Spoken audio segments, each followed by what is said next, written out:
లూకా సువార్త 2వ అధ్యాయము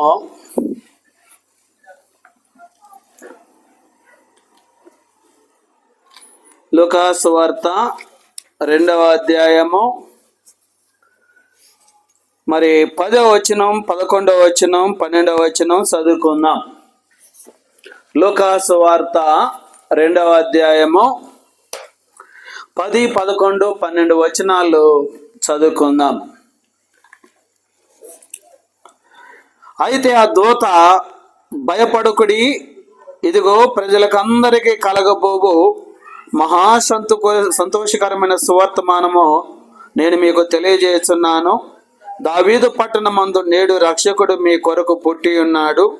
ఈయన ప్రభు అయిన క్రీస్తు. దానికి ఇదే మీ కానవాలు. ఒక శిశువు పొత్తుగుడ్డలతో చుట్టబడి ఒక తొట్టిలో పనుకునేట మీరు చూచెదరని వారితో చెప్పాను. దేవుడి మాటలను దీవించునుగాక. మా ప్రియమైనటువంటి వారులారా, మీ అందరికీ క్రిస్మస్ శుభాకాంక్షలు ముందుగానే తెలియజేస్తూ ఉన్నాం.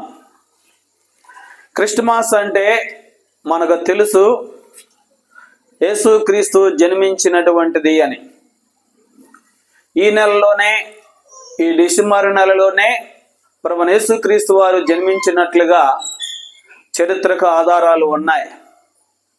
ఈ నెలలోనే యేసుక్రీస్తు జన్మించాడు గనక ఈ నెలకు ఏమని పేరంటే కొన్ని దేశాలలో క్రిస్మస్ నెల అంటారు.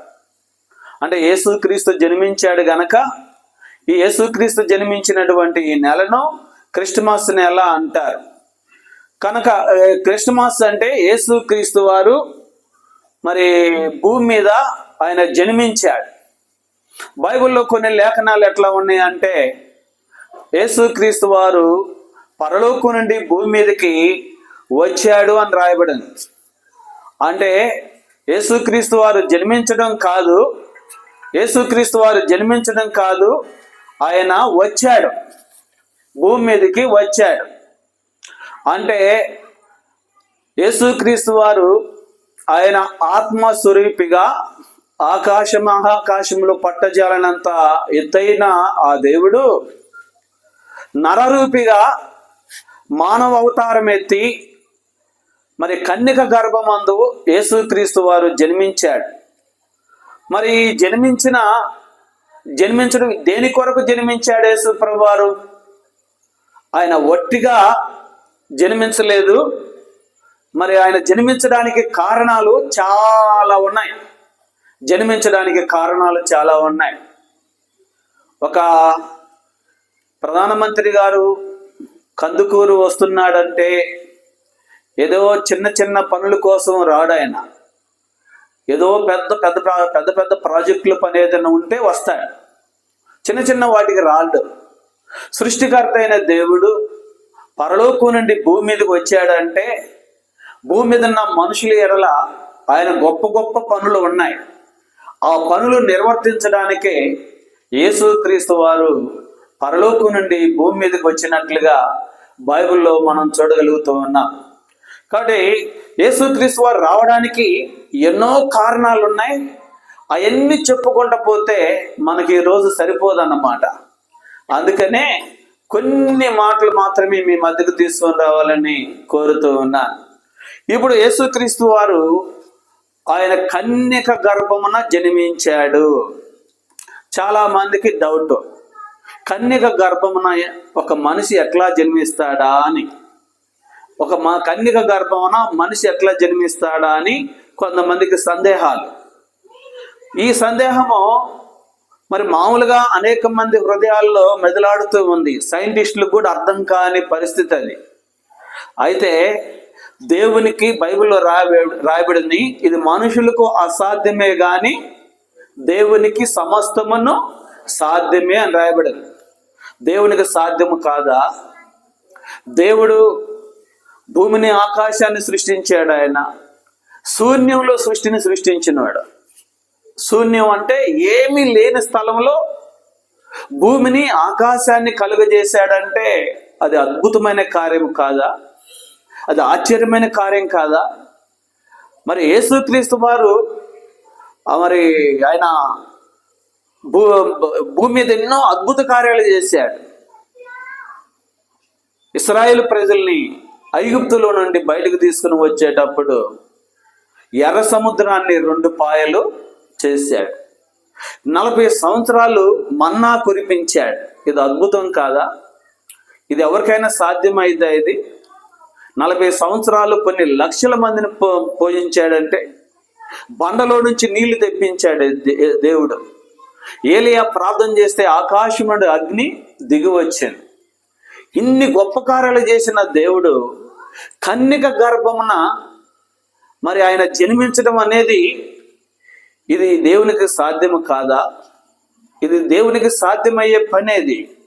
ఒకవేళ డాక్టర్లకు అంతుపట్టబడకపోవచ్చు, సైంటిస్టులకు అంతుపట్టబడకపోవచ్చు, కానీ దేవునికి మాత్రం ఇది సాధ్యమైంది. కాబట్టి కన్యక గర్భమున యేసుక్రీస్తు వారు జన్మించడానికి కారణం ఏంటో తెలుసునండి. ఆయన జన్మలో పాపము లేదు. రెండవది, జీవితంలో పాపము లేదు. జన్మలో పాపము లేదని చూపించడానికి యేసుక్రీస్తు వారు కన్యక గర్భమున జన్మించాడు. అట్లా యేసుక్రీస్తు వారు జన్మించడానికి ఒక స్త్రీని ఎన్నుకున్నాడు. ఆ స్త్రీ ఎవరంటే మరియా. ఆమె పురుషుని ఎరగదు, ఆమె నీతిమంతురాలు, ఆమె ధన్యురాలు, ఆమె పాపము లేనటువంటి స్త్రీ. ఆ పాపము లేనటువంటి స్త్రీ గర్భమున యేసుక్రీస్తు వారు జన్మించాడు. ఆయన జన్మించినప్పుడు మొట్టమొదట ఎవరు కనబడ్డారో తెలుసునా? ఎవరు చూశారో తెలుసునా? గొర్రెల కాపర్లు చూశారు. ఆ బెత్లెహేములో, యెరూషలేముకు 6 మైళ్ళ దూరంలో ఉంటుంది బెత్లెహేం. ఆ బెత్లెహేము గ్రామములో యేసుక్రీస్తు వారు జన్మించాడు. అప్పుడు దేవదూతలు గొర్రెల కాపరుల దగ్గరికి వెళ్ళాడు. దేవదూత వెళ్ళి ఆ గొర్రెల కాపరుల దగ్గరికి వెళ్ళారు. గొర్రెల కాపరులు గొర్రెలు కాసుకుంటున్నారు పొలాల మీద, చలికి వణుక్కుంటా. ఈ చలికాలం కనుక ఆ చలిలో వణుక్కుంటా గొర్రెలు కాసుకుంటా ఉన్నారు. ఆ సమయంలో దేవదూత ప్రత్యక్షమైంది. గొప్ప వెలుగు. దేవదూతే కాదు, పరలోక సైన్య సమూహం అంతా అక్కడికి వచ్చినట్లుగా మనం చూడగలుగుతున్నాం. యేసు ప్రభు పుట్టాడు అనగానే పరలోక సైన్య సమూహమే పరలోకం నుండి భూమి మీదకి దిగి వచ్చింది. పరలోక సైన్య సమూహం అంటే దేవదూతలు వచ్చారు, మహాదూతలు వచ్చారు, కెరూబులు వచ్చారు, శరాపులు వచ్చారు. సృష్టికర్త పరలోకాన్ని వదిలి భూమి మీదకి వస్తే అక్కడేముంటది? ఇంకా ఏముండదు. అందుకని పరలోక సైన్య సమూహం అంతా కూడా ఎక్కడికి వచ్చిందంట? భూమి మీదకి వచ్చినట్లుగా మనము లోక 2వ అధ్యాయం 13వ వచనంలో మనం ఆ మాట చూస్తున్నాం. 2వ అధ్యాయము 13వ వచనంలో. కాబట్టి వెంటనే పరలోక సైన్య సమూహం అంతా కూడా భూమి మీదకి వచ్చింది. సరే, ఈ దేవదూత గొర్రెల కాపరులకు చెబుతున్న మాట ఏంటంటే, అక్కడ రాయబడిన మాట 10వ వచనంలో, భయపడకుడి, ఇదిగో ప్రజలకు అందరికీ కలగబోవు మహా సంతోషకరమైన సువర్తమానము నేను మీకు. కాబట్టి యేసుక్రీస్తు వారు జన్మించిన సంగతి దేవదూతలకు మాత్రమే తెలుసు. ఈ దేవదూతలు ఏం చేశారంటే, గొర్రెల కాపురుల దగ్గరికి వెళ్ళి, భయపడకుడి, ఇదిగో ప్రజలకు అందరికీ కలగబో మహా సంతోషకరమైన సువర్తమానము నేను మీకు తెలియజెప్పుతున్నాం. దావీదు పట్టణమందు రక్షకుడు మీ కొరకు పుట్టి ఉన్నాడు, ఇదే మీ కానవాలు అని చెప్పి ఆ దేవదూత గొర్రెల కాపరులకు మరి సమాచారం ఇచ్చింది. ఈ గొర్రెల కాపరులు సమాచారం ఇస్తే ఈ గొర్రెల కాపరులు అప్పుడప్పుడు వెళ్ళి ఆ శిశువును, యేసు ప్రభుని అప్పుడప్పుడు చూసి వచ్చారనమాట. సరే, ఇక్కడ నా తలంపు ఏంటంటే, యేసుక్రీస్తు వారు ఎందుకు భూమి మీద జన్మించాల్సి వచ్చింది అనే విషయాలకు వస్తే చాలా విషయాలు ఉన్నాయి ఇక్కడ. అయితే ఒక విషయం మాత్రం మీకు చెప్పాలనుకుంటున్నాను. ఏమంటున్నాడంటే, దేవదూత ఏమంటుందంటే, భయపడకుడి. ఏమంటుంది? భయపడకుడి అంటే యేసుక్రీస్తు వారు ఎందుకు జన్మించాడు? అక్కడ రాయబడిన మాట 12వ వచనం 11వ వచనం, దావీదు పట్టణమందు నేడు రక్షకుడు మీ కొరకు పుట్టి ఉన్నాడు, ప్రభు అయిన ఈయన ప్రభు అయిన క్రీస్తు. ఓ గొర్రెల కాపరులారా, మీరు భయపడుతున్నారేమో, మీరు భయపడుతూ ఉన్నారు. ఇప్పుడే కాదు, ఇప్పుడు భయపడుతూనే ఉన్నారు. ఇక భయపడని అవసరం లేదు. ఎందుకో తెలుసిన, దావీదు పట్టణమందు రక్షకుడు మీ కొరకు పుట్టి ఉన్నాడు. కాబట్టి ఈ రోజున అయ్యా అమ్మ, యేసుక్రీస్తు వారు భూమి మీదకి రావడానికి కారణం ఏంటో తెలుసిన, ఇక్కడ రాయబడిన మాట మనం చూస్తే భయపడకుడి, భయపడకుడి. కాబట్టి దేవదూత భయపడకుడి అని చెబుతుంది. బైబిల్ అంతటిలో భయపడకుడి అనే మాట 365 సార్లు రాయబడిందంట. ఎన్నిసార్లు రాయబడింది? 365 సార్లు. అంటే భయపడకము అనే మాట 365 సార్లు రాయబడిందంటే మరి సంవత్సరానికి ఎన్ని రోజులు? 365 రోజులు. అంటే ప్రతి దినము కూడా దేవుడు మనుషులతో మాట్లాడే మాట ఏంటంటే భయపడొద్దు, భయపడొద్దు, భయపడొద్దు, భయపడొద్దు. ఈ దినాల్లో భయపడే వాళ్ళు లేరండి. ఎంతమంది భయపడటం లేదు. మరి పైగా గంభీరంగా కనబడతారు, కానీ కొంతమంది ఎట్లా ఉంటారో తెలుసునా, గడగడగడ వణుకుతూ ఉంటారు. చిన్న చిన్న విషయాలకే భయపడిపోతుంటారు. బైబిల్లో ఆయన ఉన్నాడు మరి గిద్యోను పరాక్రమము గల బలాఢ్యుడే. కానీ మిద్యానీయులకు భయపడి ఏం చేస్తున్నాడంట? గానుగు సాటున గోధుమలు దొల్లగొట్టుకుంటున్నాడు. మరి అంత పరాక్రమం గల వాడికి కూడా ఏమొచ్చింది? భయం వచ్చేసింది. ఎంతోమంది దినాల్లో చూడగలుగుతున్నాం. మరి లోకంలో డబ్బు గలవారైనా, ధనవంతులైనా, దరిద్రులైనా, పేదవారైనా, లేకపోతే విద్యావేత్తలైనా, విద్యాహీనులైనా, మరి ఉద్యోగస్తులైనా, ఉద్యోగం లేని వారైనా, ఏదో ఒక భయం మనిషిని వెంటాడుతూనే ఉంటుంది. భయం లేని వారంటూ ఒక్కరు కూడా లేరు. అసలు నాకు భయమే లేదని అనేవాళ్ళు ఎవరు ఉన్నారా? భయమే లేదని అనేవాళ్ళు ఉన్నారా? ఎవరు లేరు. భయమే లేదని వాళ్ళు ఏదో ఒక సందర్భంలో, ఏదో ఒక విషయంలో ప్రతి మనిషి ఏం చేస్తూ ఉంటాడంటే భయపడుతూనే ఉంటాడు. ప్రతి మనిషి భయపడుతూనే ఉంటాడు. ప్రేమనయ్యా అమ్మ, యేసుక్రీస్తు వారికి మనుషులమైన మన మీద ఎక్కువైన ప్రేమ. మన పిల్లలు భయపడుతుంటే మనం చూస్తామండి. మన పిల్లలు భయపడుతున్నారనుకో, దగ్గరికి వెళతాం, భయపడొద్దురా, నేనున్నాను, తోడుగున్నాను, ఏం కాదు అని ఏం చేస్తాం? మనము ఆదరిస్తాము, పరామర్శిస్తాము, వారిని ధైర్యపరుస్తాం.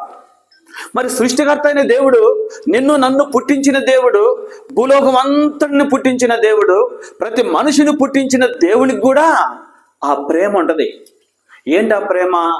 భూమి మీద మనుషులు భయపడుతున్నారేమో, వారిని భయపడకుండా చేయాలని ఏం చేస్తుంటాడు? అందుకే దేవుడే మానవుడుగా వచ్చి మొట్టమొదటి పలికిన మాట ఏంటో తెలుసిన? భయపడకుడి. ఏం పలుకుతున్నాడు చెప్పండి? భయపడకుడి. చూసారండి, ఈరోజు నా ప్రేమనయ్యా అమ్మ, యేసుక్రీస్తు వారు ఏదో మతస్థాపన కోసం రాలేదు, కానీ ఆయన వచ్చిన ఉద్దేశం ఏంటంటే భయపడుతున్న మనుషుల్ని ధైర్యపరచడానికి, భయపడొద్దని చెప్పడానికి, అభయం ఇవ్వడానికి యేసుక్రీస్తు వారు భూమి మీదకి వచ్చినాడు. అందుకని ఈ రోజున ఈ వాక్యము మీకు అందించబడుతుంది. యేసుక్రీస్తు వారు భూమి మీద జన్మించక మునుపు అన్ని భయాలే. బైబిల్ అన్నిటికీ ఆరంభం ఏదో తెలుసా అండి? ఆదికాండం 3వ అధ్యాయం అన్నిటికీ ఆరంభం కదా. అన్నిటికీ ఆరంభము ఆదికాండం 3వ అధ్యాయం. అన్నిటికీ ఆరంభం అంటే మరి మనిషి ఏం చేస్తున్నాడయ్యి అంటే, అంతకు ముందు భయం అనేది తెలియదు వాళ్ళకి. కానీ ఎప్పుడైతే పాపము చేశాడో, పాపం వల్ల మానవుడికి భయం వచ్చేసింది. ఆ భయము ఎప్పటి నుండి వస్తుంది తెలుసా?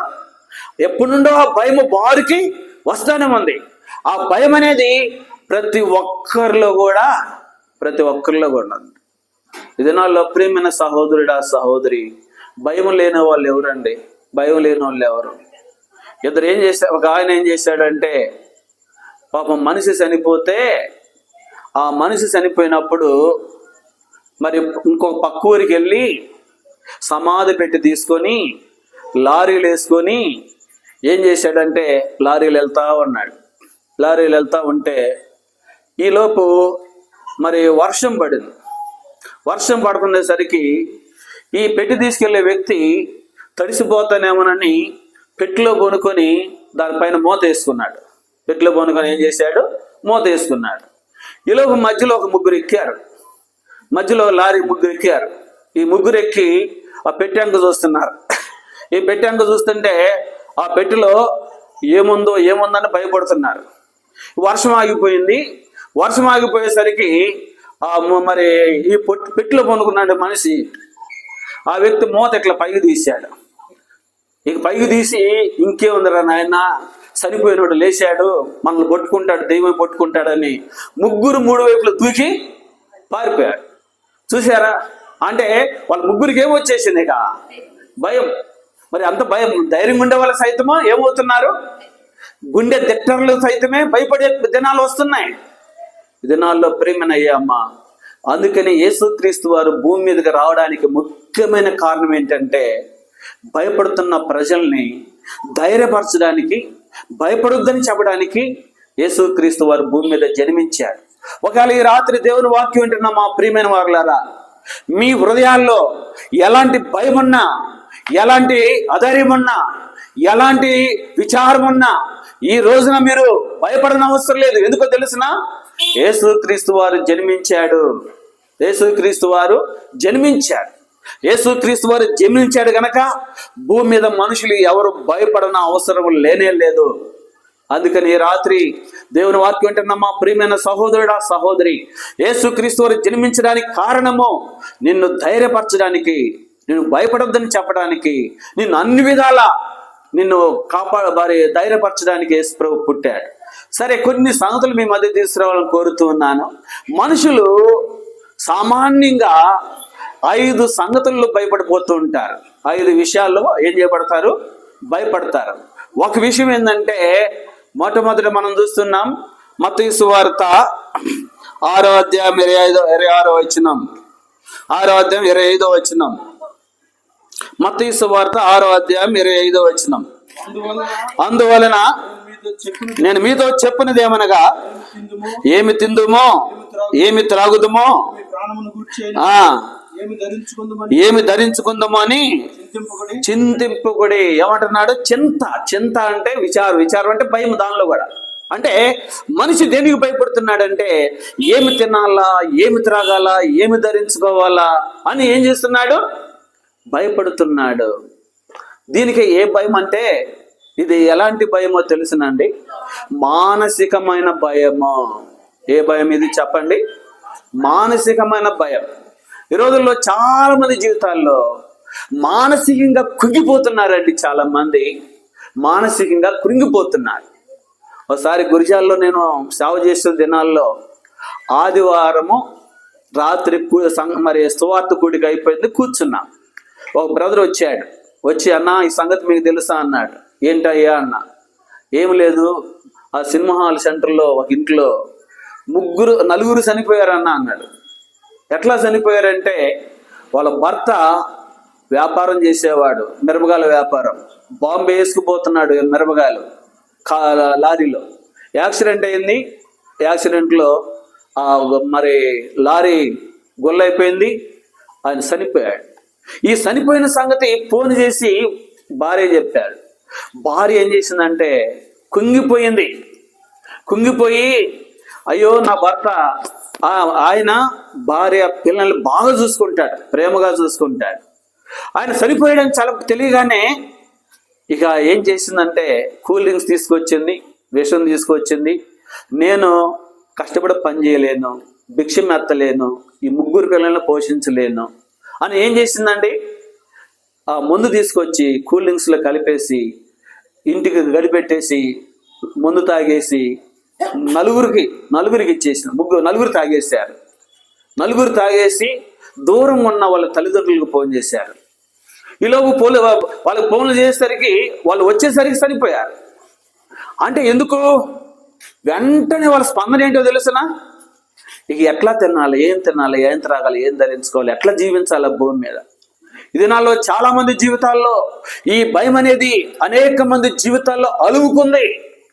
ఎంతో మంది ఆత్మహత్యలు చేసుకుంటున్నారు. ఎందుకు? భయము, మానసికమైన భయము. మానసికమైన భయం మనుషులను పట్టుకొని పీడిస్తూ ఉంది. అనేక మంది మానసికమైన భయం, ఏం తినాలా, ఏం త్రాగాలి, ఏం ధరించుకుందా. ఈ దినాల్లో ఎన్నో స్థలాల్లో మనం చూస్తున్నామండి. కొంతమంది మరి ఆర్థికంగా అప్పులు పాలయ్యి బ్రతకడం ఎందుకని ఆ విధంగా అనేక మంది చనిపోతున్నారు. అప్పులు పాలై చనిపోయే వాళ్ళు ఉన్నారు. కొంతమంది పిల్లలకు పెళ్ళిళ్ళు కాకపోతే ఆ భయం చేత మానసికం పట్టుకొని చనిపోయే వాళ్ళు ఉన్నారు. ఎంతోమంది జీవితాల్లో చూడగలుగుతున్నాం. ఈ మానసికమైన భయము మానవుని పట్టుకొని పీడిస్తూ ఉంటే యేసుక్రీస్తు వారు ఎందుకు వచ్చాడంటే ఈ మానసికమైన భయం నుంచి విడిపించడానికి వచ్చాడు. ఆయన ఎలాంటి వాడో తెలుసా అండి? బైబిల్లో మనం చెప్పగలము, అబ్రహాము పేదవాడు. పేదవాడైన అబ్రహాముని దేవుడు ఏం చేశాడు? బయటికి పిలిచాడు, ధనవంతునిగా చేశాడు. ఇశ్రాయేల్ ప్రజలు ఇందాక చెప్పుకున్నాం. ఇశ్రాయేల్ ప్రజలు మరి 6 లక్షల కాల్బలం, చిన్న పెద్దల ముసలు అందరూ లెక్కేసుకుంటే అట్లీస్ట్ 30 లక్షల మంది. 30 లక్షల మందిని దేవుడు అరణ్యములో పోషించాడు. చూసారా? 30 లక్షల మందిని అక్కడ మరి ఎత్తనం వేయలేదు, నారు నాటలేదు, పంట కోయలేదు. 30 లక్షల మందిని పరలోకం నుండి మన్నాను కురిపించి 30 లక్షల మందిని దేవుడు పోషించాడు. ఎంత ఆశ్చర్యం అండి! మరి దేవునికి ఏమన్నా అసాధ్యమైనది ఏమన్నా ఉందా? దేవునికి అసాధ్యమేది లేదు. కాబట్టి ఆయన మానసికంగా కృంగిపోనే అవసరం లేదు. యేసు ప్రభువుని నమ్మిన వారిని పోషించే దేవుడు, ఆయన పరామర్శించే దేవుడు, వారి జీవితాల్లో వారి అక్కర్లు తీర్చే దేవుడు. ఫిలిప్పీ 4:19 రాయబడింది, కాబట్టి కాగా క్రీస్తు యేసు మహిమలు మీ ప్రతి అవసరము తీర్చే దేవుడు. కనుక ప్రేమనయ్యమ్మ, ఈ మానసికమైన భయముల నుండి దేవుడు ఏం చేస్తాడండి? మనల్ని విడిపించే దేవుడు. అందుకనే కుంగిపోవద్దు, భయపడొద్దు. మానసికంగా నువ్వు ఎన్నడూ కూడా కుంగిపోని అవసరం లేదు. నీకు ఒకవేళ అప్పులు పోలేవా? భయపడొద్దు. ఒకవేళ నీ జీవితంలో ఎలాంటి సమస్యలు ఉన్నాయా? భయపడొద్దు. కాబట్టి ఎలాంటి ఆర్థిక పరిస్థితులు ఉన్నాయా? భయపడొద్దు. ఎందుకో తెలుసునా? యేసయ్య పుట్టిందే దేనికోసమో తెలుసునా? భయపడే వారిని భయం నుండి విడిపించడానికే పుట్టాడు. ఇది మొదటి భయం. రెండవ భయం ఏంటంటే రోగాల భయము. ఏ భయం అండి? ఈ మధ్య ఎక్కువ భయం ఏ భయమో తెలుసా? అసలు రోగాల భయం ఎక్కువైపోయింది. ద్వితీయోపదేశకాండములు 28వ అధ్యాయంలో మనం చూస్తున్నాం మాట 59వ వచనం. ద్వితీయోపదేశకాండం 28వ అధ్యాయము 59వ వచనం. అక్కడ రాయబడిన మాట మనం చూస్తున్నాము, యెహోవా నీకును నీ సంతతికిని ఆశ్చర్యకరమైన తెగుళ్ళు కలుగజేయును. అవి దీర్ఘకాలముండు గొప్ప తెగుళ్ళను చెడ్డ రోగములనై ఉండును. చెడ్డ రోగములు, నీవు భయపడిన క్షయవ్యాధులన్నిటినీ భయపడు ఏమంటాయి? నువ్వు భయపడిన ఐగుప్తు క్షయవ్యాధులన్నిటినీ నీ మీద తెప్పించును. 66వ వచనం. నీకు ఎల్లప్పుడు ప్రాణ భయము. ఏ భయం అంట? ప్రాణ భయం. అంటే మరణ రోగాలు వస్తే ఈ రోగాల భయం. కనుక యేసుక్రీస్తు వారు రోగాల భయంతో ఉన్న వారిని కూడా ధైర్యపరచడానికి వచ్చాడు. యేసుక్రీస్తు వారు భూమి మీదకి వచ్చిన తర్వాత రాత్రంతా ప్రార్థన చేసేవాడు, పగలంతేమో మరి పరిచర్య చేసేవాడు. ఎట్లాంటి పరిచర్య తెలుసునా? కుంటి వారికి కాళ్ళు ఇచ్చాడు, మోగవారికి మాటలు ఇచ్చాడు, చెవిటి వారికి చెవులు ఇచ్చాడు, చాంద రోగుల్ని బాగు చేశాడు, క్షయ రోగుల్ని బాగు చేశాడు, క్యాన్సర్ రోగుల్ని బాగు చేశాడు. కాబట్టి ఆ దినాల్లో యేసు ప్రభు భూమి మీదకి వచ్చిన తర్వాత రోగాల చేత బాధింపబడుతున్న వారి భయము ఎగిరిపోయింది, తొలగిపోయింది. అంతకుముందు వాళ్ళు అనుకున్నారు రోగాల చేత పీడింపబడుతూ నేను చనిపోతానేమో, ఉండనేమో అని ఆ రోగాల భయం చేత కుంగిపోయారు. అయితే యేసు ప్రభు ఏం చేశాడు? ఆ ఎంత భయంకరమైన రోగులైనా ఆయన బాగు చేశాడు. ఎందుకో తెలిసిన? రోగాల చేత భయపడుతున్న వారిని ధైర్యపరచడానికి యేసుక్రీస్తు వారు భూమి మీద పుట్టాడు. అందుకనే రక్తస్రావ రోగం కలిగిన స్త్రీ 12 సంవత్సరాల నుండి రక్తధార ఆగలేదు. ఆమె జీవితంలో మేము చూస్తున్నాం, ఆమె ఉన్నదంతా మరి డాక్టర్లకి ఖర్చు చేసింది, మందులకి ఖర్చు చేసింది, మరింత సంకటపడింది. ఇక ఆమెను బాగు చేసే వాళ్ళు ప్రపంచంలో ఎవరు లేరనుకున్నారు. కానీ ఆమె ప్రభువుని గురించి వినగానే విశ్వాసం కలిగింది. యేసు ప్రభు దగ్గరికి వెళ్ళింది, వస్త్రపు చెంగు ముట్టింది, అంతే. వస్త్రపు చెంగు ముట్టింది. అట్లా వస్త్రపు చెంగు ముట్టగానే ఏమైపోయింది? ఆ రోగం నయమైపోయింది. నా జీవితంలో నేను చెప్పగలనండి, ఎంతోమంది రోగులకు ప్రార్థన చేస్తే ఆ రోగులు బాగుపడ్డారు. అది ప్రభు మహిమ. కాబట్టి ఎందుకంటే ఎంతోమంది ధైర్యపరచబడ్డారు. ఒక ఆమె కాలు మోకాలు నుండి అరికాల వరకు అది ఎట్లా ఉందో తెలిసిన పుండు పడిపోయింది. అసలు చీము గారుతా ఉండేది. ఎప్పుడు ఎన్ని హాస్పిటల్ తిరిగిందో. దగ్గరకు వచ్చింది, నూనె డబ్బా తెచ్చుకుంది, ప్రార్థన చేసి ఇచ్చాను, నూనె రాసుకుంది. అద్భుతంగా దేవుడు బాగు చేశాడు. ఏ ముందు కూడా పని చేయలేదు.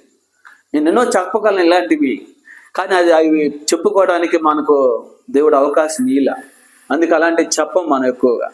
కానీ దేవుడు రోగుల్ని ఏం చేస్తున్నాడు? స్వస్థపరుస్తున్నాడు. రోగుల్ని స్వస్థపరిచేవాడు ఆయన. అందుకనే రోగ భయముల నుంచి కూడా విడిపించేవాడు మన ప్రభు అయిన యేసుక్రీస్తు వారు.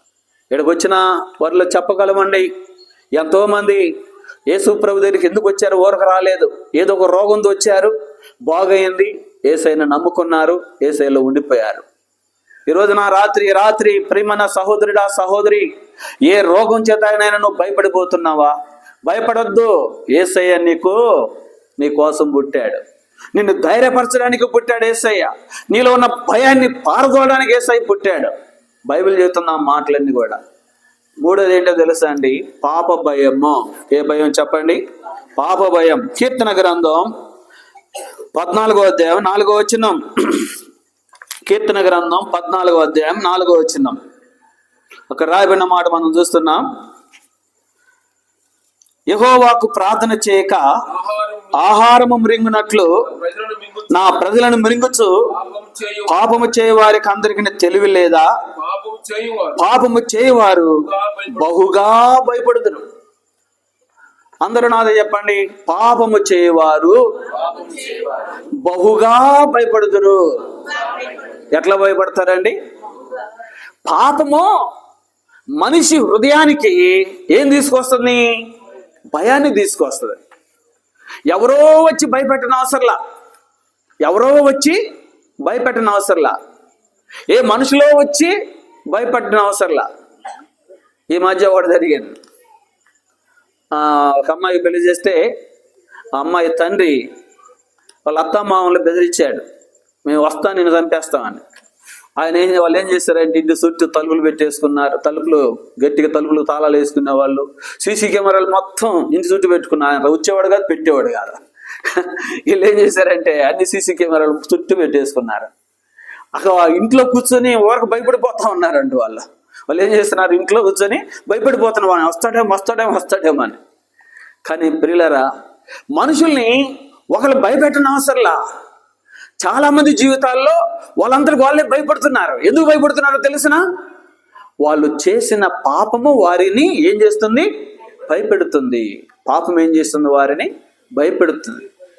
ఏదన్నా చేయకూడదని చేశామో, చేయగానే అంతరాత్మ ఏమంటుందో తెలిసిన? నువ్వు పాపం చేసావు అంటే లోపల ఏమొస్తుందో తెలిసిన? భయం వచ్చేస్తుంది. పడుకున్న భయమే, కూర్చున్న భయమే, లేచిన భయమే. కొంతమంది మా దగ్గరికి వస్తారు ప్రార్థన, అన్న ఎందుకోనన్నా మేము అసలు ఊరకూరకు వస్తుంది భయము. ఊరకూరకనే భయం వస్తుంది. ఎందుకు వస్తుంది ఊరకూరకు ఎందుకు వస్తుంది భయము? పాపము మానవునికి ఏం తీసుకొస్తుంది? భయాన్ని తీసుకొస్తుంది. అక్కడ రాయబడింది, పాపము చేయవారు మిక్కిలి భయపడుదురు. ప్రియమైన అయ్యా అమ్మ, కొన్ని విషయాలు చెప్పగలము. పాపము ఏం చేసిద్దంటే శాపాన్ని తీసుకొస్తుంది. పాపం ఏం చేస్తుంది? శాపాన్ని తీసుకొస్తుంది. తల్లిదండ్రులు ఆరోగ్యంగా ఉన్నప్పుడు ఇష్టం వచ్చినట్టు పాపం చేస్తే ఆ పాపం యొక్క భారం ఎవరి మీద పడుతుందో తెలుసండి? పిల్లల మీద పడుతుంది. ఎవరి మీద పడుతుంది? పిల్లల మీద. ఆ పిల్లలకి నిద్ర ఉండదు, మనశ్శాంతి ఉండదు, సంతోషంగా ఉండలేరు. వాళ్ళకి ఎవరికొరకు భయపడుతూ ఉంటారు. ఎందుకు ఇట్లా భయపడుతున్నారంటే ఏది చెప్పరు. ఎందుకంటే తల్లిదండ్రుల పాపము పిల్లల ఒడిలో పోయబడునని రాయబడింది. అది వాస్తవమా కాదా? మనం ఆస్తి సంపాదిస్తే ఆస్తిలో వాటా ఎవరికి ఇస్తాము? పిల్లలకి ఇస్తాం. ఇల్లు సంపాదిస్తే ఇంట్లో వాటా పిల్లలకి ఇస్తాం. మరి డబ్బు సంపాదిస్తే డబ్బులో వాటా పిల్లలకి ఇస్తాం.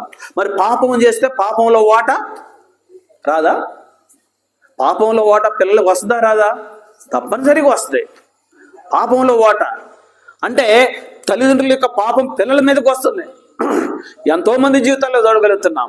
ఎన్నో కుటుంబాల్లో భార్యాభర్తలు కలిసి ఉండరు. పాపం యొక్క శాపం అది. ఎంతో కుటుంబాల్లో మరి అన్నదమ్ములు కలిసి ఉండరు. పాపం యొక్క శాపం అది. అక్కాజీలు కలిసి ఉండరు. అత్తాకోడలు కలిసి ఉండరు. వాళ్ళ కొద్ది ఒకరి మధ్య ఒకరికి కోపాలు, ఆవేశాలు, సమాధానం ఉండడానికి బదులు ఇవన్నీ వస్తున్నాయి. ఎందుకో తెలిసిన? పాపం యొక్క శాపాన్ని వాళ్ళు భరిస్తూ ఉన్నారు.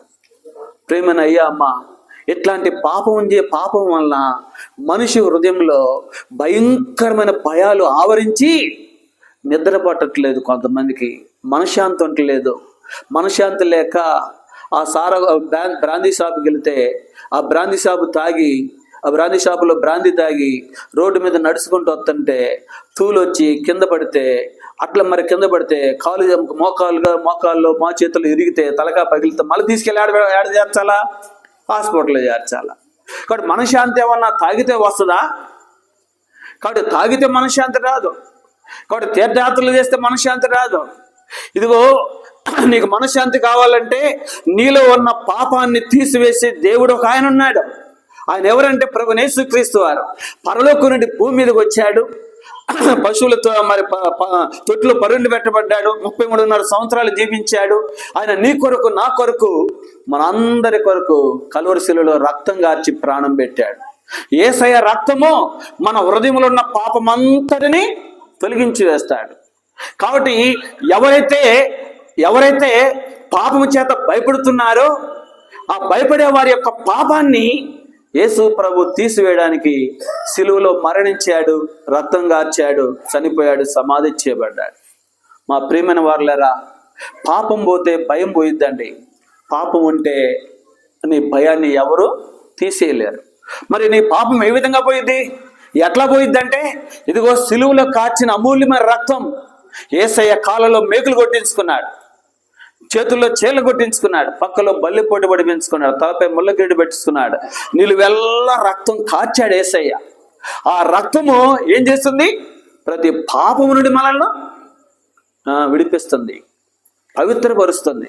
ఈ రోజున నీ హృదయంలో ఎన్నో పాప భయాలు నీ హృదయంలో ఉండొచ్చు. ఆ పాప భయాలు నీ హృదయం నుంచి బయటకు పోవాలంటే పాపం పోవాలండి.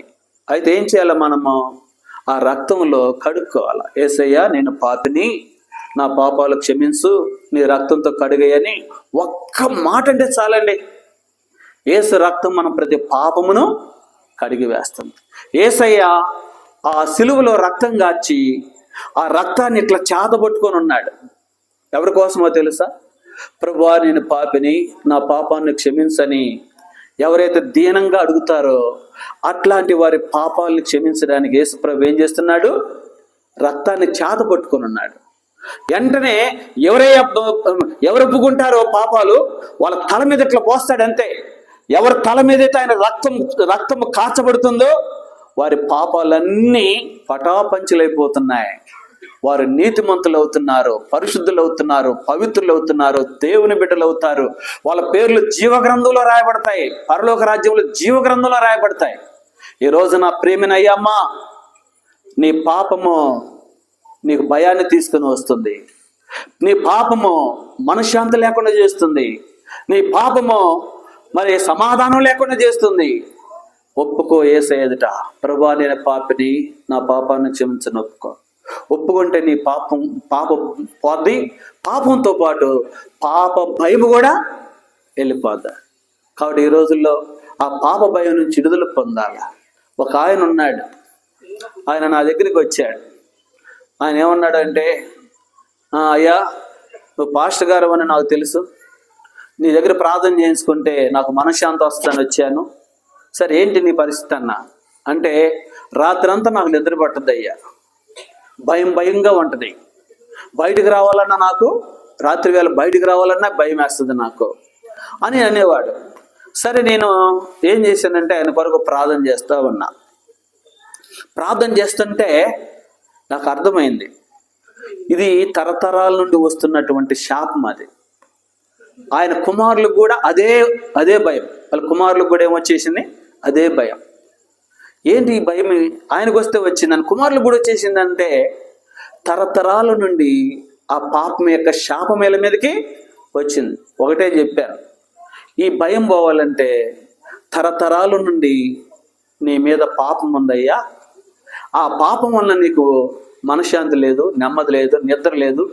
అయితే ఏం చేయాలి, నీవు ఆ పాపం ఒప్పుకో, మా పితరులు చేసిన పాపం క్షమించని ఒప్పుకో, నువ్వు చేసిన పాపం క్షమించమని ఒప్పుకోమని బాగా ప్రార్థన చేపించాను. ఆయన చేత కూడా నేను ప్రార్థన చేశాను. దేవుడు కృపేందో తెలుసునండి, ఆ రోజు నుండి హాయిగా నిద్రపోతున్నాడంట ఆయన. ఎందుకని? ఆ పాపం యొక్క శాపము కొట్టివేయబడింది. ప్రియమైన సహోదరుడా, సహోదరి, ఒక రోజున నీ జీవితంలో నిద్ర రాక మంచం మీద అటు ఇటు కొట్టుకులాడుతున్నాయేమో, దేవుడు నీ పాప భయం నుంచి విడిపించడానికి ఆయన దిగి వచ్చాడు. నీ కోసమే పుట్టాడు ఆయన. నీ పాపాన్ని తొలగించి నీ పాప భయం నుంచి విడిపించడానికి యేసయ్య నీ కొరకు జన్మించాడు. ఇది మూడోదిగా మనం చూస్తున్నాం. నాలుగో భయం ఏంటో తెలుసా అండి? మరణ భయము. ఏ భయం చెప్పండి? మరణ భయం. మరణ భయం ఎవరికైనా ఉందండి ఇక్కడ వాళ్ళకి? ఎవరికి లేదా? మరణ భయం లేని వాళ్ళు ఎవరు ఉన్నారేడా? అసలు నాకు మరణ భయమే లేదని వాళ్ళు ఎవరు ఉన్నారా? మనకు తెలుసు, మనం ఎక్కడ భయపడాలో అక్కడ భయపడతాం. ఇక్కడేమో బాగా గంభీరంగా మాట్లాడతాం. డాక్టర్ దగ్గరికి వెళ్తే టెస్టులు చేసి, ఇక నీవు నెల కంటే ఎక్కువ బతకపోయి అంటే చాలు, ఇక ఏం పట్టుకొస్తుంది? భయం వచ్చేస్తుంది. నెల అన్నది కాదు, 10 రోజులుగా చనిపోతాం. ఎందుకని? మరణ భయము పట్టుకుంటుంది. మరణ భయం పట్టుకుంటుంది. నేను ఒకసారి గుంటూరు లలిత హాస్పిటల్కి వెళ్ళాను. కూర్చున్నా, నేను ఒక పేషెంట్ని చూపించడానికి వెళ్ళాను. పేషెంట్ లోపలికి వెళ్ళాడు. కూర్చున్న పక్కన ఒక ఆయన కూర్చున్నాడు. ఆయన భయంతో ఉన్నాడు. సరే నేను అడిగాను, అయ్యా ఏమైంది నీకన్నా? ఏం లేదు, నాకేం లేదు అన్నాడు. మరి ఎందుకు వచ్చావు హాస్పిటల్కి అన్నా? ఆయన అన్నాడు కదా, నేను చూయించుకోవడానికి వచ్చాను అన్నాడు. ఏం చూయించుకుంటున్నావంటే, ఆయనను వినుకొండ దగ్గర ఏదో ఊరు ఆయన చెప్పాడు. ఊరు 3 ఫ్రెండ్స్ అంట. 3 ఫ్రెండ్స్ ప్యాకాట్ ఆడతారు, తాగుతారంట. 2 గుండె జబ్బు వచ్చి చనిపోయారంట. ఇక ఈ వ్యక్తి ఏం చేశాడంటే, వాళ్ళిద్దరు చనిపోయారు, నేను చనిపోతాను కదా. వాళ్ళిద్దరు గుండె జబ్బు ఉంది, చనిపోయారు. ఈయన గుండె జబ్బు లేదు. అయినా ఈయనకేం పట్టుకుంది? మరణ భయం పట్టుకుంది. ఈయన డాక్టర్ దగ్గరికి వెళ్తే డాక్టర్ ఎన్ని టెస్టులు చేశాడు, అన్ని బాగున్నాయి అన్నాడు. అన్ని బాగున్నాయి అన్నా కానీ ఈయనకి భయం పోట్లా. ఇక ఈయన భయం ఎట్లా వదిలేయాలంటే, నువ్వు 6,000 తెచ్చుకో, నేను నీకు ఏం చేస్తానంటే అది దాన్ని ఏమంటారు, యాంజియోగ్రామ్ చేస్తాను. యాంజియోగ్రామ్ చేసి నీకు గుండెకి ఒక వాల్కి ఇది స్టంట్ వేయాలన్నాడు. స్టంట్ ఎత్తిపోయిందంటే, అయ్యా మంచి మాట అన్నావయ్యా అని 6,000 తెచ్చుకున్నాడు అంట. వెళ్ళి 6,000 తెచ్చుకున్నాడు. స్టంట్ లేదు, ఏమి చేసాడో లేదో తెలియదు, 6,000 పోయినాయి. కానీ అప్పటి నుంచి ఎట్లన్నాడు తెలిసేనా, కొంచెం భయం పోయినట్టుంది. మళ్ళీ టెస్ట్ చేయించుకోవడానికి వచ్చాడు. కాబట్టి మనిషికి ఏమొస్తుంది చెప్పండి? మరణ భయం. మనిషిని వెంటాడుతున్న భయం ఏంది అంటే, మరణ భయము మనిషిని వెంటాడుతూ ఉంది.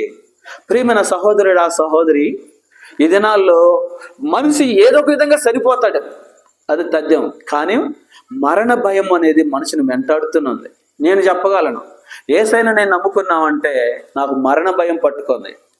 ఆ మరణం భయం పట్టుకున్నాక నేను యేసయ్య దగ్గరికి వచ్చా, లేకపోతే యేసయ్య దగ్గరికి వచ్చేవాడినే కాదు నేను. కాబట్టి మరణ భయం నన్ను వెంటాడుతుంది. నేను చనిపోతానేమో భయం వచ్చేసింది. అప్పుడు నేను యేసు ప్రభువుని నమ్ముకున్నాను. ప్రభువుని నమ్ముకున్నాక ఆ మరణ భయము వెళ్ళిపోయింది. ఇక మరణ భయము లేదు. దేవుడు ఆ మరణ భయాన్ని తొలగించి వేశాడు, తీసివేశాడు.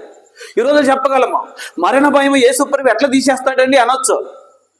బైబిల్లో మనం చూస్తున్నామండి, సమాజ మందిరపు అధికారి కుమార్తె చనిపోతే ఆ ఇంట్లో ఉంచితే ఆ సమాజ మందిరపు అధికారి ఏం చేశాడో తెలుసున, ఆ యేసు ప్రభు దగ్గరికి వెళ్ళాడు. అయ్యా, నా కుమార్తె చనిపోయింది, నువ్వు వచ్చి ఆమె మీద చేయి వేస్తే లేస్తుందంటే ప్రభు వెళ్ళాడు.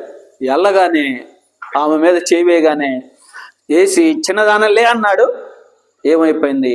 లేచింది. ఊరు మొత్తానికి ఆశ్చర్యం.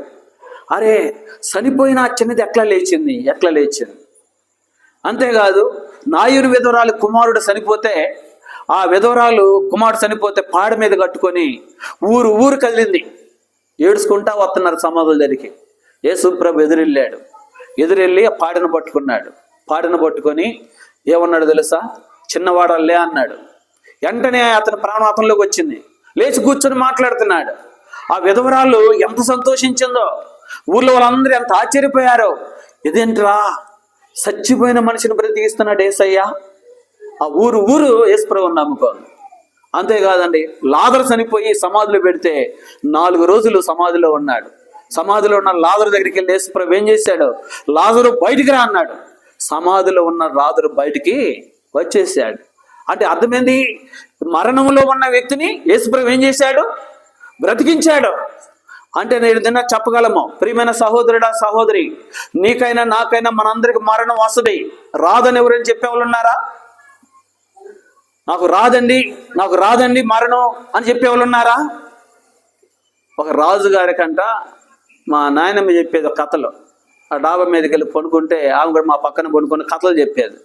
ఆ కథలో ఒక కథ నాకు బాగా గుర్తు. ఒక రాజుగారి కంట నువ్వు చనిపోతావు అని చెప్పి ఎవరో అన్నారంట. చనిపోతావు అనేసరికి ఎట్లా చనిపోతావు అంటే, పాము వచ్చి నిన్ను కరిసి చచ్చిపోతావు అన్నారంట. ఆయన ఏం చేశాడో తెలుసా? ఇక పగడ్బందీగా భటులను పెట్టాడు. అందరినీ చుట్టూ పెట్టేసుకున్నాడు. మధ్యలో కూర్చున్నాడు. ఇక ఆయనకి వాసన కాసుకొని నిమ్మకాయ తీసుకెళ్ళాడంట. ఏం తీసుకెళ్ళాడు? నిమ్మకాయ తీసుకెళ్ళాడంట. ఆ నిమ్మకాయ పామై కరిసిందంట. ఆ నిమ్మకాయ ఏం చేసింది? పామై కరిసింది. మరణము ఎప్పుడు ఎట్లా వస్తుందో ఎవరికి తెలీదు. ప్రియమైన సహోదరుడా సహోదరి, నీవైనా నేనైనా మనం అందరము ఒక రోజున మరణిస్తాం తప్పనిసరిగా. అయితే ఒక సంగతి గుర్తుంచుకోవాలా. యోహాను సువార్త 5వ అధ్యాయం 8వ వచనంలో రాయబడిన మాట మనం చూస్తే, యోహాను సువార్త 5వ అధ్యాయం 8వ వచనం అక్కడ రాయబడిన మాట, దీనికి ఆశ్చర్యపడకుడి, ఒక కాలం వచ్చుతున్నది, ఆ కాలమున సమాధులు ఉన్న వారందరూ ఆయన శబ్దం విని మేలు చేసిన వారు జీవ పునరుద్ధానమునకును, కీడు చేసిన వారు తీర్పు పునరుద్ధానం బయటికి. అది ఒక కాలం వస్తుందండి. ఆ కాలమున సమాధుల్లో ఉన్న వారందరూ బయటికి వస్తారు. ఎట్లా వస్తారు బయటకు అంటే, ఆయన శబ్దము విని. ఎవరి శబ్దం అండి? యేసయ్య శబ్దం విని సమాధుల్లో ఉన్న వారందరూ ఏం చేస్తారంట? ఇప్పుడు అర్థమైందండి, చనిపోయిన వారు లేస్తారండి. చాలా మంది అనుకుంటారు, ఒక మనిషి చనిపోతే భార్య పిల్లలు బంధువులు చుట్టూ చేరి ఇక అయిపోయాడు, ఆ మనిషి పని అయిపోయిందని చెప్పి సమాధి తీసుకెళ్లి సమాధిలో పెట్టేసి సమాధిలో ఉంచేస్తారు. కానీ ఆ మనిషి చరిత్ర ఆ రోజుతో అయిపోయింది అనుకుంటారు. బైబిల్ అట్లా చెప్పటం లేదు. చనిపోయిన వారు మరలా తిరిగి లేస్తారు. యేసు ప్రభు స్వరం వినగానే సమాధిలో ఉన్న వారందరూ మరలా తిరిగి లేస్తారు. యేసు ప్రభు కూడా చనిపోయాడు, సమాధి చేయబడ్డాడు, 3వ దినాన్ని తిరిగి లేచాడు. ఓ మరణమా నీ ముళ్ళు ఎక్కడ? ఓ మరణమా నీ విజయము ఎక్కడ అన్నాడు. యేసు ప్రభు మరణాన్ని జయించి తిరిగి లేచాడు. రేపటి దినాన్ని చనిపోయిన మనల్ని కూడా ఆయన తిరిగి లేపుతాడు. ఇక మరణానికి భయపడాల్సిన అవసరము లేదు. మరణాన్ని యేసు ప్రభు మింగివేశాడు సిలువలో. యేసు ప్రభుకి మరణానికి పోరాటం జరిగింది. ఎక్కడో తెలుసు అండి? సిలువ దగ్గర. ఆ యేసుక్రీస్తు వారు చనిపోయి 3 దినాలు సమాధిలో ఉన్నాడు. ఈ సమాధిలో 3 దినాలు ఏం చేశాడో తెలుసునా? మరణంతో పోరాడాడు. మరణంతో పోరాడి మరణాన్ని మింగేశాడు అంట. దేన్ని మింగేశాడు? మరణాన్ని మింగేశాడు. మరణమేమో ఆదాము మొదలుకొని అందరిని మింగుకుంటూ వచ్చింది. యేసు ప్రభు ఏమో ఆ మరణాన్ని మింగివేశాడు. మరణం లేదు. ప్రియమైన సహోదరుడా సహోదరి, యేసుక్రీస్తు వారు మరణం నుంచి ఏం చేస్తాడు? ఆయన లేవనెత్తేవాడు. మరణ భయం అనేది మనకు లేకుండా చేశాడు. ఈరోజు నేను చెప్పగలమండి, ఈస్టర్ పండుగ జరుపుకుంటారు ప్రపంచం అంతా. ఈస్టర్ పండుగ అంటే అర్థం ఏందో తెలుసిన? యేసు ప్రభు మరణాన్ని జయించి తిరిగి లేచిన దినం అది. ఈ రోజున మరణ భయం లేదు, మరణ భయం చిడిపించాడు. క్రైస్తవులు మరణానికి భయపడరండి, మరణానికి భయపడరు. ఎందుకంటే మరణం వల్ల ఏం చేయదు. మరణము క్రైస్తవులకు ఫ్రెండ్షిప్ చేసేది. ఏం చేస్తుంది చెప్పండి? ఏందన్నా ఇట్లాంటి మాట మాట్లాడుతుంటారా? మరణం ఏం చేస్తుందంటే మన ఫ్రెండ్. ఎక్కడ తీసుకెళ్తుంది మనల్ని? పరలోకానికి తీసుకెళ్తుంది. ఎక్కడ తీసుకెళ్తుంది? ప్రభువుని ఎరగని వాళ్ళకేమో అది పెద్ద శత్రువులాగా కనబడుతుంది. ఏది? మరణం. అమ్మో మరణం మరణం మరణం, అది వాళ్ళకేమో శత్రువులాగా కనబడుతుంది, మనకేమో స్నేహితుడు. మరణం ఎవరంటే స్నేహితుడు. ఎందుకంటే మరణం ఎక్కడికి తీసుకెళ్తుంది మనల్ని? పరలోకానికి తీసుకుని వెళ్తుంది. ప్రియమైన సహోదరుడు, ఆ సహోదరి, యేసు ప్రభు మరణ భయంతో బాధపడుతున్న వారిని ధైర్యపరచడానికి వచ్చాడు. ఈరోజు నన్ను ఒకవేళ ఎలాంటి మరణ భయం అని నేను పట్టుకుందా? ఆ మరణ భయం చేత పీడింపబడుతున్నావా? అయితే ఆ మరణ భయం చెడిపించడానికే యేసుక్రీస్తు వారిని కొరకు జన్మించాడు. ఇది 4వది. ఇంకొక మాట చెప్పేసి ముగిస్తానండి. మత్తయి సువార్త 10వ అధ్యాయం 28వ వచనం. మత్తయి సువార్త 10వ అధ్యాయం 28వ వచనం. అక్కడ రాయబడిన మాట మనం చూస్తున్నాం. మరియు ఆత్మను చంపనేరక దేహమునే చంపు వారికి భయపడకుడు గాని ఆత్మను దేహమును కూడా నరకములో నశింప చేయగల వానికి మిక్కిలి భయపడుడి. నరకము ఏంటంటే చెప్పండి? నరకం. ఈ నరకం గురించి రకరకాల పర్యాయ పదాలు ఉన్నాయి. ఏంటంటే నరకము, పాతాళము, అగ్నిగుండము, యమగుండము, ఇవన్నీ కూడా అనేక అర్థాలు వస్తాయి. ఈ నరకం అంటే ఏంటి? పాతాళం అంటే ఏంటి? అగ్నిగుండం అంటే ఏంటి? యమగుండం అంటే ఏంటి అనుకోవచ్చు. ఒక మనిషి చనిపోయిన తర్వాత పాపంలో జన్మించి, పాపంలో జీవించి, పాపంలోనే మరణిస్తే ఆ మనిషి ఎక్కడికి వెళతాడని బైబిల్ చెబుతుందంటే తప్పనిసరిగా ఆ వ్యక్తి పనిష్మెంట్గా నరకానికి వెళ్ళిపోతాడు. దానిలో సచ్చు లేదండి, దానిలో సచ్చు లేదు. పాపానికి శిక్ష నరకం, పాపానికి శిక్ష నరకం. ఈ దినాల్లో చాలా మంది దేవుణ్ణి ఏం చేస్తున్నారంటే దేవుని దూషిస్తున్నారు. ఎందుకంటే కొంతమంది ఏమో పాపం చేసి కూడా ధైర్యంగా తిరుగుతున్నారు. ఏ పాపం చేయని వ్యక్తి ఏం చేస్తున్నాడు తెలుసిన? చాలా దిగులు పడుతున్నాడు, బాధపడుతున్నాడు. నీతిగా నిజాయితీగా ఉన్న వాళ్ళకి లోకంలో వాళ్ళకి బ్రతకడానికి కూడా అవకాశం లేని పరిస్థితులు.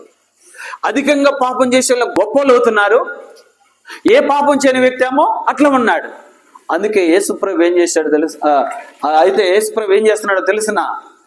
యేసుప్రభు చేస్తున్న పని, ఈ పాపం చేసే వాళ్ళందరికీ శిక్ష భూమి కింద అగ్నిగుండానికి వెళ్ళి యుగ యుగాలు తరతరాలు ఏం చేయబోవాలా? కాలిపోవాలా. ఆ బాధ తట్టుకోలేంది.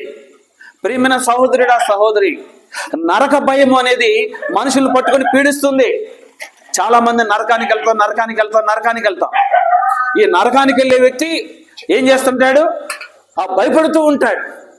కాబట్టి ఈ రోజున చెప్పగలము, యేసుక్రీస్తు వారు నరక భయం నుండి తప్పించేవాడు. ఏ భయం నుండి? నరక భయం నుండి తప్పించేవాడు. యేసయ్యను నమ్మితే ఇక నరక భయం లేదు.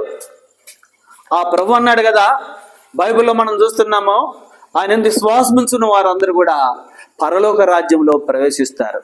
యేసు ప్రభు ఒక మాటను చెప్పగలమండి. శిలువ మీద ఉన్న దొంగ ఏమన్నాడో తెలుసునా?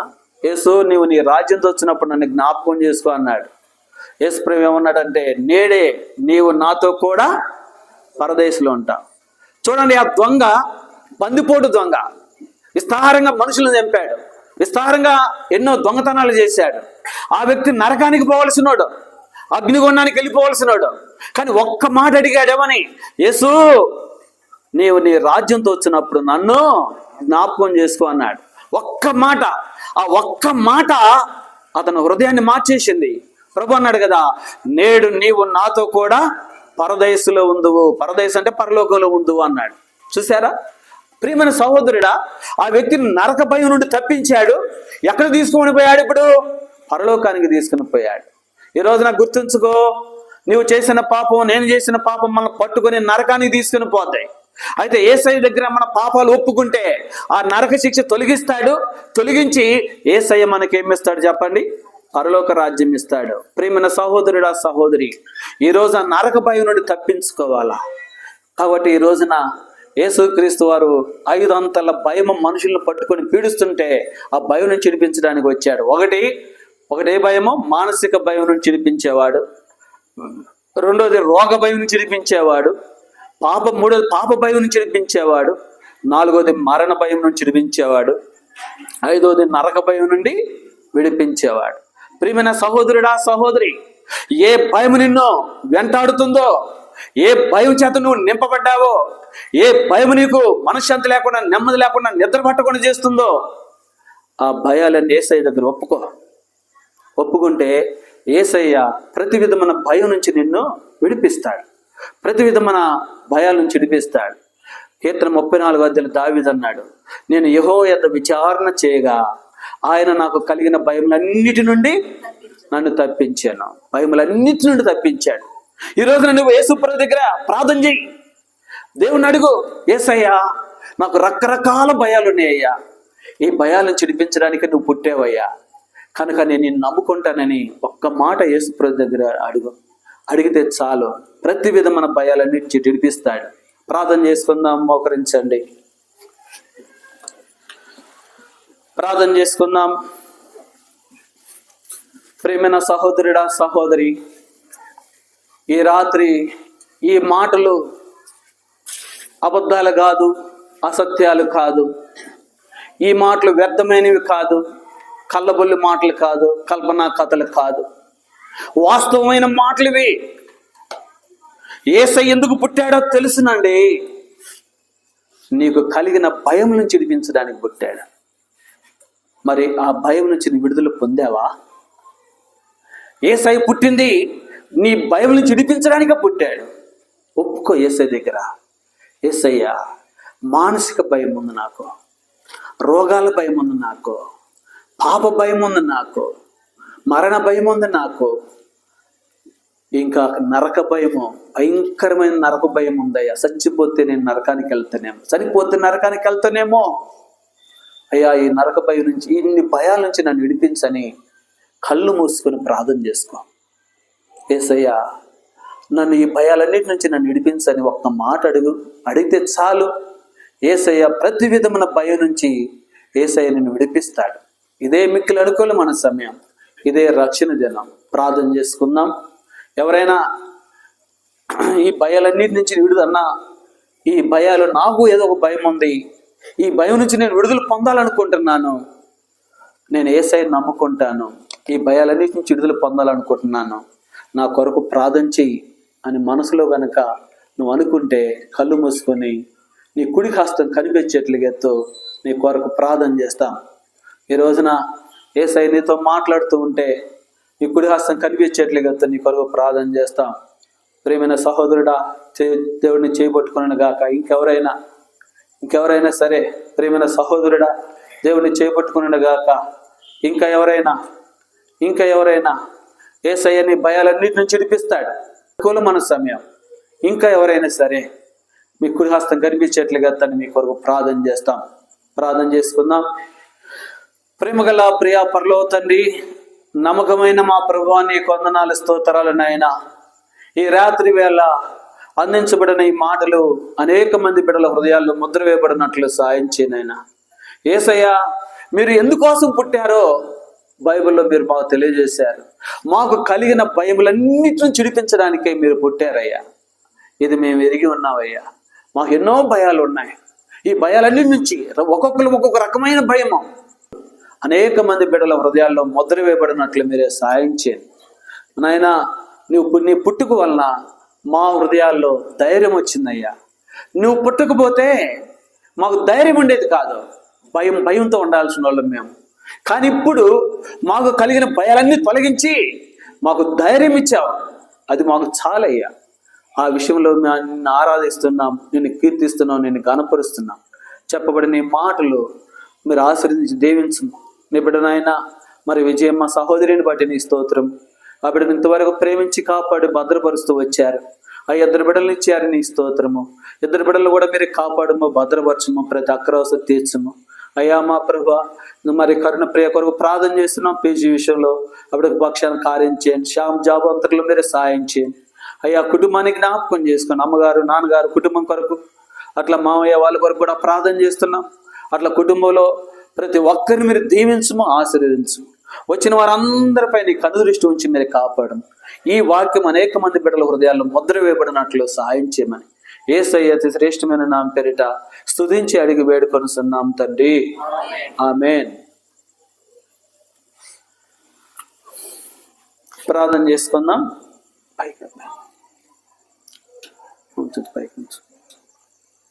ప్రియమైన వారలారా,